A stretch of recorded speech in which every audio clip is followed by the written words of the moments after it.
एक शांत सुबह थी। हवा में हल्की ठंडक थी और गांव के एक छोटे से घर से दूध की मीठी खुशबू आ रही थी। वहीं रहते थे रमेश और मीरा। मीरा की जिंदगी कभी बहुत आलीशान थी, एक संपन्न परिवार की बेटी जिसके चारों ओर हर सुख सुविधा थी, रेशमी कपड़े, बड़ा घर और किसी चीज की कोई कमी नहीं। लेकिन शादी के बाद जब उसने रमेश का घर देखा, सब कुछ बदल गया। अब वो आलीशान हवेली नहीं थी, बल्कि एक सादा सा घर था जिसमें मेहनत की खुशबू बसती थी। रमेश एक साधारण आदमी था जो रोज सुबह सूरज के साथ उठता, गायों को दुहता और बाजार में दूध बेचने जाता। उसके हाथों में मेहनत थी और दिल में सच्चाई। मीरा के लिए यह सब बिल्कुल नया था। न नौकर चाकर, न आराम की जिंदगी, बस साधारणता और चुनौतियां। वो अक्सर सोचती, क्या यही मेरा जीवन है अब? लेकिन उसने कभी शिकायत नहीं की।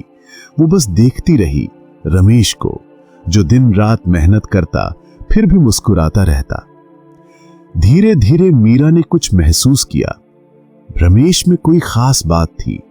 वो कभी हार नहीं मानता था, हर सुबह नई उम्मीद के साथ उठता और पूरे दिल से अपने काम में लग जाता। कई महीने बीत गए, हालात बहुत नहीं बदले, लेकिन दोनों के दिल में भरोसा बढ़ गया। मीरा भी अब रमेश की सोच से जुड़ने लगी थी कि सफलता भाग्य से नहीं, मेहनत से मिलती है। एक दिन रमेश ने कहा, मीरा, अगर हम सिर्फ दूध बेचते रहेंगे तो ज्यादा आगे नहीं बढ़ पाएंगे। उसने सोचा, क्यों ना दूध से दही, घी और मक्खन भी बनाया जाए। मीरा ने कहा, इतना काम संभाल पाऊंगी क्या? रमेश ने मुस्कुराते हुए कहा, हम दोनों मिलकर करेंगे। फिर क्या था, रमेश ने दिन रात मेहनत शुरू कर दी। अब उनका दूध सिर्फ बेचा नहीं जाता था, बल्कि उससे दही, घी और मक्खन तैयार होते थे। धीरे धीरे गांव के लोग रमेश के बनाए उत्पादों को पसंद करने लगे। बाजार बढ़ा और उनके चेहरे पर सच्ची मुस्कान लौट आई।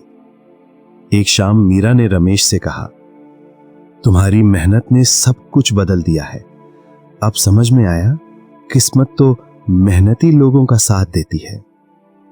रमेश ने शांत भाव से कहा, सही कहा मीरा, भाग्य उसी दिशा में चलता है जिस दिशा में हमारे कर्म उसे ले जाते हैं। समय बीतता गया। रमेश और मीरा का व्यापार फलने फूलने लगा। अब उनका छोटा सा घर खुशियों से भर गया था। मीरा, जो कभी भाग्य पर भरोसा करती थी, अब कर्म की सच्चाई समझ चुकी थी। मीरा ने भावुकता से कहा, रमेश, तुमने मुझे सिखाया भाग्य को नहीं, कर्म को बदलना चाहिए। रमेश ने मुस्कुराते हुए कहा, और जब कर्म सच्चा हो तो भाग्य खुद रास्ता बना देता है। धीरे धीरे दोनों का जीवन समृद्ध हो गया, पर सबसे बड़ी बात, उनके दिलों में आ गया था संतुलन, भाग्य और कर्म का संतुलन। क्योंकि जीवन में भाग्य मौके देता है, लेकिन सफलता सच्ची मेहनत और ईमानदार कर्म से ही मिलती है।